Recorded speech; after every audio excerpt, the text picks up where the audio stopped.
নমস্কার, দেখছেন talk to Bangla. আমি অভিষেক রয়েছে আপনাদের সাথে। এই মুহূর্তে যে খবর নিয়ে উপস্থিত হয়েছি, ভারতবর্ষ 350 টাকা খরচ করে সারা পৃথিবীর মধ্যে নাকি সবচেয়ে বৃহৎ এআই সামিট করলো। কিন্তু এআই সামিট করলেই যে ভারতবর্ষ টেকনোলজিক্যালি খুব অ্যাডভান্সড একটা দেশ হিসাবে নিজেকে প্রমাণ করতে পারবে, তেমন তো একটা প্রেক্ষাপট তৈরি করতে পারলো না।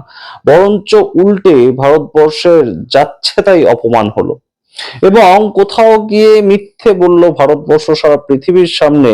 সেটা এই রকম ভাবে চীন একদম প্রমাণ করে দিল। কিভাবে প্রমাণ করে দিল? তার কারণ গালগৌটি ইউনিভার্সিটি তাদের পক্ষ থেকে এই সামগ্রিক এআই সামিট সেটাকে প্রস্তুত করা হয়েছিল, এবং যার পেছনে ভারত সরকারের কত অর্থ ব্যয় হয়েছিল বলুন তো? 350 কোটি টাকা। খুব ভালো কথা, ভারতবর্ষ এগিয়ে যাচ্ছে সেটা প্রমাণ করার একটা ভাবনা চিন্তার থেকে এই ধরনের বিজনেস সামিট, এবং সেটা সারা পৃথিবীর থেকে মানুষজন এসেছিলেন। ফ্রান্স থেকে মানুষজন এসেছিলেন, জাপান থেকে এসেছিলেন, চায়না থেকে এসেছিলেন, সারা পৃথিবীর থেকে এসেছিলেন। তো এই মুহূর্তে গালগোটি ইউনিভার্সিটির একজন টিচার তিনি দাবি করেন যে একটা রোবো ডগ, অর্থাৎ একটা রোবট, সেটা কুকুরের মতন দেখতে, এবং সেটা নাকি গালগোটি ইউনিভার্সিটির ব্যক্তিগত, তারা সেই রোবো ডগটাকে বানিয়েছে এবং সেখানকার স্টুডেন্টরা রিসার্চ করে এটাকে বানিয়েছে। তো সেইটা যে কিভাবে মিথ্যে কথা তিনি বলছেন, আপনারা আগে দেখুন উনি কি বলছেন, তারপর আসছি ইনি বিস্তৃত ব্যাখ্যা। 1 সেকেন্ডের মধ্যে চায় না সেটাকে সম্পূর্ণ ধূলিসাৎ করে দিয়েছে যে এই রোবোডগ আমরা বহু আগে বানিয়ে দিয়েছি, ভারত শুধুমাত্র আমাদের থেকে কিনে এটাকে বলছেন নিজেরা বানিয়েছে। আপনারা শুনুন আগে সেই টিচার কি বলেছিলেন, তারপর আসছি ইনি বিস্তারিত ব্যাখ্যা। Orion is the new artificial intelligence face. It is a robo dog. और जैसा कि आप देख सकते हैं ये बहुत सारे शेप्स और साइजेस में अपने आप को तब्दील कर सकता है और इसके अंदर जो बैटरीज हैं वो 8 घंटे तक ऑपरेशनल होती है।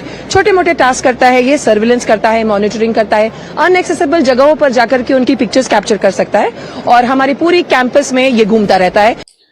আপনারা শুনলেন গালগোটি ইউনিভার্সিটির সেই প্রফেসরের বক্তব্য, কিন্তু তার পরবর্তীতেই পর পর দেখুন চায়না একটার পর একটা ওয়েবসাইটে এই দাবি করতে শুরু করে যে এই যে রোবোডগ এটা আমরা বহু আগে বানিয়েছি, এবং এই যে রোবোডগ সেটা বানিয়েছে চায়না, সেটা চায়না প্লাস বলে একটা পেজে প্রথম সেটাকে দাবি করা হয়, এবং তারপর থেকে চায়নার একটার পর একটা খবরের কাগজ থেকে শুরু করে সারা পৃথিবীর বিভিন্ন খবরের কাগজ সেইখানে পর্যন্ত এই খবর ছড়িয়ে পড়ে, এবং লজ্জা, রীতিমতো লজ্জা এই মুহূর্তে ভারতের কাছে তৈরি হয়।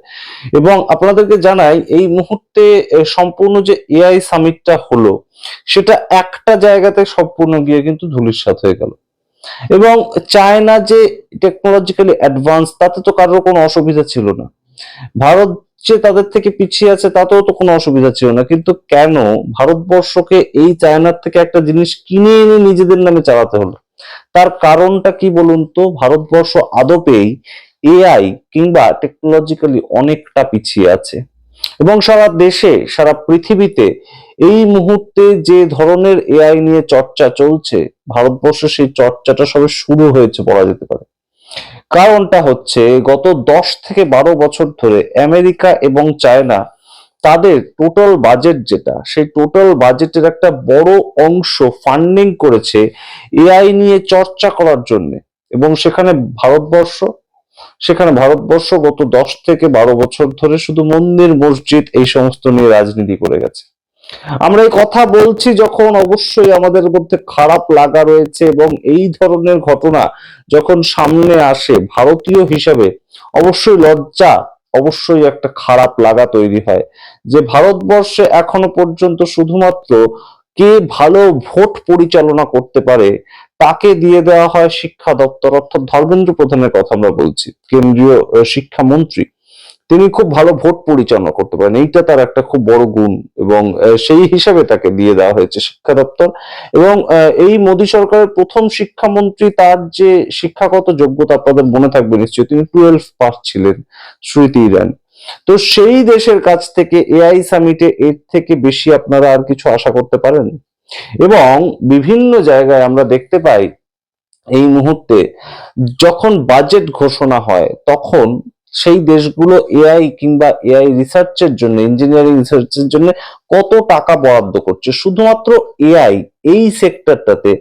আমেরিকা, ইউএসএ এই মুহূর্তে বরাদ্দ করেছে 78 লক্ষ কোটি টাকা, 78 লক্ষ কোটি টাকা, বাজেটের 78 লক্ষ কোটি টাকা ইউএসএ বরাদ্দ করেছে শুধু এআই নিয়ে ছেলেমেয়েরা রিসার্চ করবে।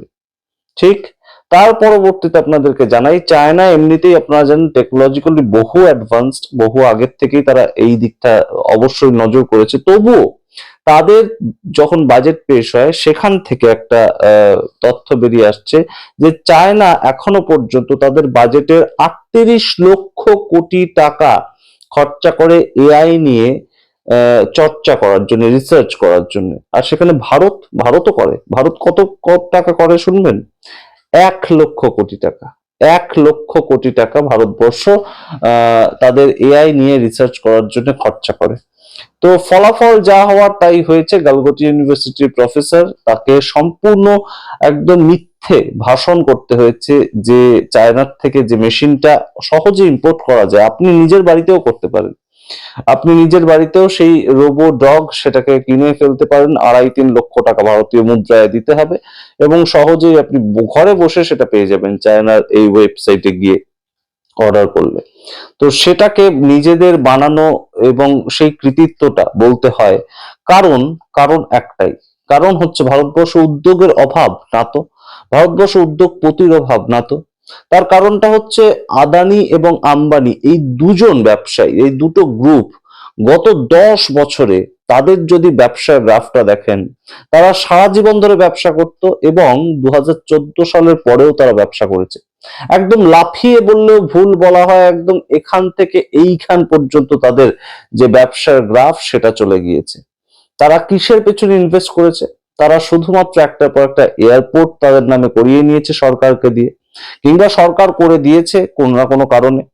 এছাড়া তারা রাশিয়ার থেকে তেল কিনে গিয়েছে, কন্টিনিউয়াসলি রাশিয়ার থেকে তারা তেল কিনে গিয়েছে। এখন তারা আবার আমেরিকার চাপে ভেনেজুয়েলার থেকে তেল কিনবে। এই কাজগুলো তারা খুব ভালোভাবে করে গেছে এবং বিভিন্ন সময় আমরা দেখতে পেয়েছি বিভিন্ন ধরনের অভিযোগ উঠেছে যে কোনো একটা পলিটিক্যাল পার্টিকে তারা ফান্ডিং করে গেছে। কিন্তু তাদের পক্ষ থেকে যদি এই এআই, যে এআই একদম রীতিমতন এই মুহূর্তে সারা পৃথিবীটাকে কবজা করে রেখেছে, সেই এআই এর পেছনে একটু ইনভেস্টমেন্ট করতো তারা, তাহলে বোধহয় আজকে এইভাবে মুখ পুড়তো না। অন্তত মেড ইন চায়না, তাদের একটা জিনিস নিয়ে এসে মেড ইন ইন্ডিয়া বলতে হতো না। গালগোটি ইউনিভার্সিটি যেখানে একটা কোর্স কিনতে কিংবা একটা কোর্সে পড়াশোনা করার জন্য, পড়াশোনাটা আজকে শিক্ষাটা একদম কেনা, একদম ব্যবসার পর্যায়ে চলে গেছে, তাই কিনতে বললেও আমাদের খুব একটা খারাপ লাগার কথা নয়। গালগোটি ইউনিভার্সিটিতে যে কোনো একটা কোর্সের যা দাম সেটা কয়েক লক্ষ টাকা। একজন ইঞ্জিনিয়ার এআই ইঞ্জিনিয়ারিং পড়বে, সেটা কয়েক লক্ষ টাকা লাগে।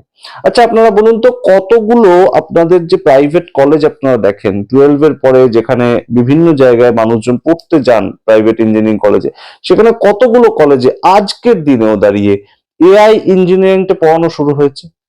সমস্ত জায়গায় আপনি পাবেন কম্পিউটার সায়েন্স ইঞ্জিনিয়ারিং, সেটা বহু বছর আগের থেকে চলে আসছে। কিন্তু এআই যে একটা আলাদা সেক্টর, সেটা নিয়ে যে একটা ইঞ্জিনিয়ারিং পড়াতে হয়, কটা হাতে গোনা কয়েকটা ইউনিভার্সিটিতে পড়ানো হয় এখনো পর্যন্ত। এবং বিহারে আমরা দেখতে পাই একদম 10,000 টাকা ছড়িয়ে টাকা দিয়ে ভোট কিনে নেওয়া হয়। এই ধরনের ঘটনা চলছে এই মুহূর্তে ভারতবর্ষে, এবং শুধু বিহারে বলে নয়, প্রত্যেকটা রাজ্যেই চলছে বিভিন্ন জায়গায়।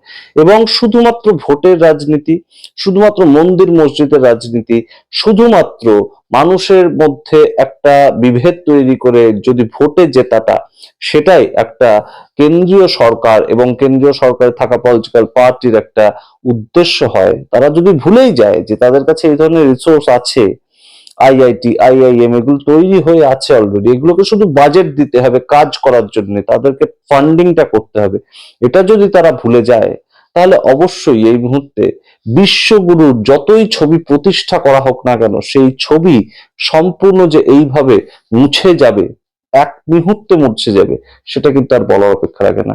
এই যে ডিডি নিউজ তারা এই যে খবরটাকে প্লেস করেছিল, যে একজন প্রফেসর বলছেন যে এই রোবো ডগটা আমরা তৈরি করেছি, তারা ডিলিট করতে বাধ্য হয়েছে। আপনারা ভাবুন অবস্থাটা, এই মুহূর্তে ভারতবর্ষের অবস্থান কোন জায়গায়। একটা ন্যাশনাল চ্যানেল তারা এই ধরনের খবরটাকে প্রচার করে আবার সেটা উইথড্র করে কিংবা ডিলিট করে, যখন অন্য আরেকটি দেশ দাবি করে যে যা খবর দেখানো হচ্ছে সেটা আমাদের তৈরি। লজ্জা লাগে এই ধরনের ঘটনায়, সত্যি আমাদের অন্তত বলতে, ব্যাখ্যা করতে আপনাদের সামনে লজ্জা লাগে। আপনারা কি মনে করেন সামগ্রিক প্রতিবেদনের ভিত্তিতে অবশ্যই কমেন্ট বক্সে কমেন্ট করুন। দেখতে থাকুন টক টু বাংলা, অবশ্যই টক টু বাংলা ইউটিউব চ্যানেলকে সাবস্ক্রাইব করে দিন। ধন্যবাদ।